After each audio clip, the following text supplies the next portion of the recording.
गूंगी बहू, अंधी सास। एक परिवार में 5 लोग थे। ओम प्रकाश, उनकी पत्नी सुमित्रा, बहू भावना, बेटा राहुल और एक थी उनकी बेटी प्रियंका। वैसे तो ओम प्रकाश और सुमित्रा के घर में सब कुछ ठीक ठाक था, लेकिन सुमित्रा की एक आदत थी।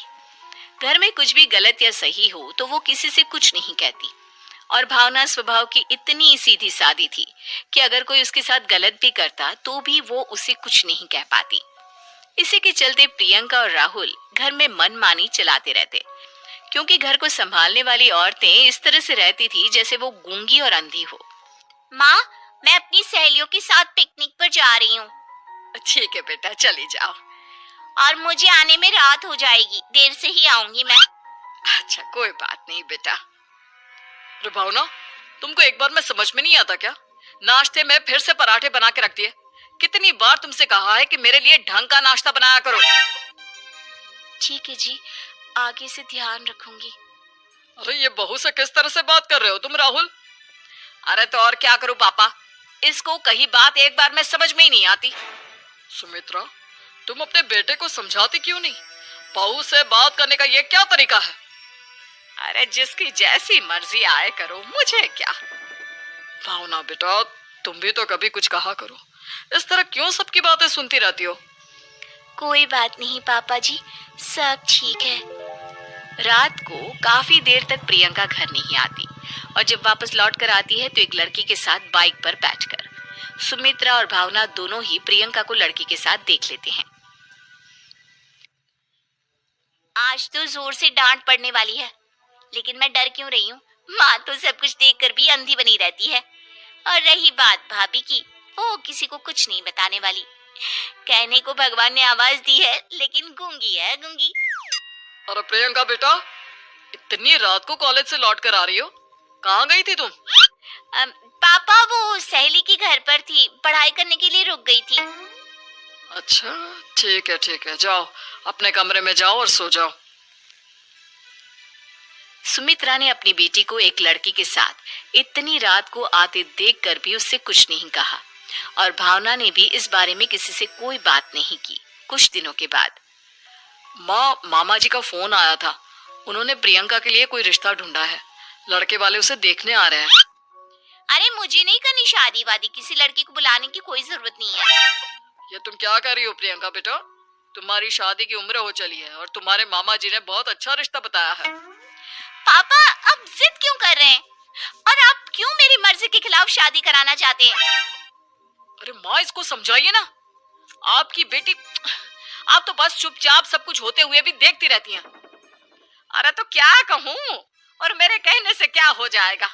वैसे भी गलत क्या हो रहा है, सब कुछ सही तो है। भावना बहू, देखो तो प्रियंका हमारी बात नहीं समझेगी, लेकिन वो तुम्हारी हम उम्र है। क्या पता तुम्हारे कहने से उसे कुछ समझ में आ जाए। नहीं पापा जी, मेरे कहने से कुछ नहीं होगा। मैं प्रियंका को कैसे समझा सकती हूँ?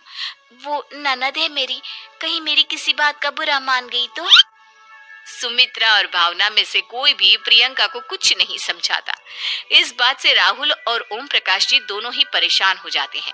और फिर जब लड़का प्रियंका को देखने के लिए आता है, मुझे आपकी बेटी बहुत पसंद है, मैं उसके साथ शादी करने के लिए तैयार हूँ। देखो, मुझे तुमसे शादी नहीं करनी, और ये बात जितनी जल्दी समझ में आ जाए अच्छा रहेगा। अरे तो फिर आप लोगों ने मुझे यहाँ बुलाया ही क्यों? माफ कर दो बेटा, वो हमारी बेटी जरा गुस्से में है। हम उसे समझाने की कोशिश करते हैं। हाँ, देखिए आप नाराज मत होइए, वो तो उसने बस ऐसे ही कह दिया होगा। अरे कोई ऐसे ही कुछ कहता है क्या? और ये आपकी पत्नी और माँ, ये दोनों इस तरह चुपचाप क्यों बैठे हैं, जैसे इस घर के मेंबर ही ना हो? आपके घर में सब कुछ ठीक तो है ना? अरे सब कुछ ठीक है बेटा। सुमित्रा, समझाओ ना अपनी बेटी को। अरे क्या समझाऊं, क्या होगा समझाने से? सब ठीक ही तो हो रहा है, गलत क्या हो रहा है? भावना, प्रियंका को अंदर लेकर जाओ और उससे समझाओ कि कितना अच्छा रिश्ता है। इतना अच्छा लड़का है, इस तरह से बिहेव ना करे। नहीं जी, मैं किसी से कुछ नहीं कह सकती जी। अरे अजीब परिवार है, मुझे तो यहाँ से निकलना पड़ेगा। इस तरह से तो आपकी बेटी की शादी किसी से नहीं हो सकती। जिसके घर की औरतें गूंगी और अंधी बनकर बैठ जाए, उस घर का कुछ नहीं हो सकता। ओम प्रकाश और राहुल सुमित्रा और भावना की हरकतों की वजह से बहुत परेशान हो जाते हैं। एक दिन वो दोनों आपस में बात करते हैं। पापा, समझ में नहीं आता कि भावना और माँ को कैसे समझाया जाए। सही कहते हो बेटा, तुम और मैं काम के सिलसिले में सारा दिन घर के बाहर रहते हैं और घर की दोनों औरतें जिन्हें सारा घर संभालना चाहिए गूंगी और अंधी बनकर बैठी हैं। पापा, आप ही बताइए इसका क्या उपाय है। मेरी तो कुछ समझ में नहीं आता बेटा, लेकिन हमें कुछ तो करना पड़ेगा क्योंकि इन सब की वजह से प्रियंका बहुत ज्यादा बिगड़ती जा रही है। तुमने देखा उसे किस तरह से बिहेव किया था। अरे लेकिन पापा, हम करेंगे क्या? हमें एक नाटक करना होगा।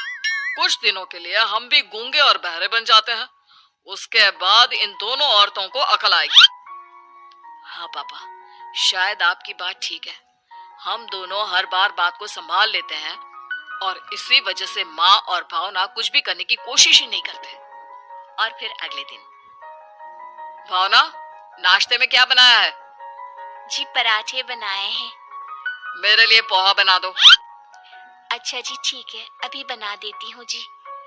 बहू, नाश्ते में क्या बनाया है? पापा जी, पराठे हैं और पोहे बन रहे हैं। अरे बहू, मुझे तो उपमा खाने का मन था, मेरे लिए उपमा बना दो। ठीक है पापा जी, अभी बना देती हूँ। भाभी, जल्दी से जरा मेरा कॉलेज का टिफिन तो पैक कर देना। और सुनो, मुझे ना भिंडी की सब्जी खाने का मन है। सुमित्रा चुपचाप बैठी बैठी सब कुछ देख रही थी। उसने किसी से कुछ भी नहीं कहा और ये देखकर भावना को मन ही मन गुस्सा आ रहा था, लेकिन वो किसी से कुछ नहीं कह रही थी। उसे लग रहा था कि ओम प्रकाश जी, जो हमेशा उसकी साइड लेते थे, वो भी आज चुपचाप बैठे हुए थे। शाम के वक्त प्रियंका अपने बहुत सारे दोस्तों को लेकर घर आती है और उधर दूसरी तरफ से राहुल भी अपने ऑफिस के दोस्तों को लेकर घर आ जाता है। प्रियंका अपने कमरे में तेज म्यूजिक चलाकर डांस करती है और राहुल अपने दोस्तों के साथ बैठकर जोर जोर से हंस रहा था। प्रियंका और राहुल मिलकर पूरे घर को अस्त व्यस्त कर देते हैं, लेकिन भावना उनसे कोई शिकायत नहीं करती और सुमित्रा जी भी चुपचाप बैठी रहती है। लेकिन भावना और सुमित्रा के अंदर का गुस्सा धीरे धीरे बढ़ रहा था। फिर रात को ओम प्रकाश और राहुल एक दूसरे से बातें करते हैं। पापा, हमने इतना कुछ किया, फिर भी भावना कुछ बोलती ही नहीं और माँ भी कुछ गलत करने से किसी को रोकती ही नहीं। तुम चिंता मत करो बेटा, इन दोनों के अंदर का गुस्सा भर रहा है और बहुत जल्दी बाहर आने वाला है। अगले दिन, अरे बहू, ये कपड़े धुले हैं या गंदे हैं? पापा जी, कपड़े तो मैंने धोकर ही आपकी अलमारी में रखे थे। मुझे तो साफ नहीं लग रहे, एक बार और धो देना। प्रियंका, मैं सोच रहा था कि तुम्हें उस लड़के से शादी नहीं करनी है ना। मत करो, एक काम करो, वैसे भी क्या रखा है शादी वादी में, तुम्हें जो लड़का पसंद है उसके साथ जाकर कोर्ट मैरिज कर लो। इस बार ओम प्रकाश और राहुल की बात सुनकर भावना और सुमित्रा के अंदर का गुस्सा जाग उठता है। मैं किसी से कुछ कहती नहीं जी, इसका मतलब ये है कि आप लोग मुझे परेशान करते ही रहेंगे। कल चार बार मुझसे नाश्ता बनवाया, आज पापा जी मुझसे धुले हुए कपड़ों को बार बार धुलवा रहे हैं। अरे मैं इंसान हूँ जी, कोई मशीन नहीं हूँ। तुम दोनों ने मिलकर इस घर की कैसी हालत बना दी है और अपनी बहन को भागकर शादी करने के लिए कह रहे हो। तुम भाई हो या दुश्मन? ओम प्रकाश और राहुल जोर जोर से हंसने लगते हैं। अरे इसमें हंसने की क्या बात है? हम लोग यहाँ इतने परेशान हो रहे हैं जी, तुम लोगों को ऐसी हरकत करने के बाद भी हंसी आ रही है। ये क्या कर रहे हैं जी आप दोनों? यही तो हम चाहते थे कि सुमित्रा, तुम अंधी होकर ना बैठी रहो। घर में कुछ भी गलत हो तो उसे रोकने की कोशिश करो। और भावना, तुम अपने साथ हो रहे गलत व्यवहार पर भी कभी मुंह नहीं खोलती। ये सही बात नहीं है। मैं चाहता था कि तुम्हारी भी जुबान खुले, तुम गलत बात का विरोध करो। गूंगी बहू और अंधी सास की ये जोड़ी इस घर में अब नहीं चलेगी।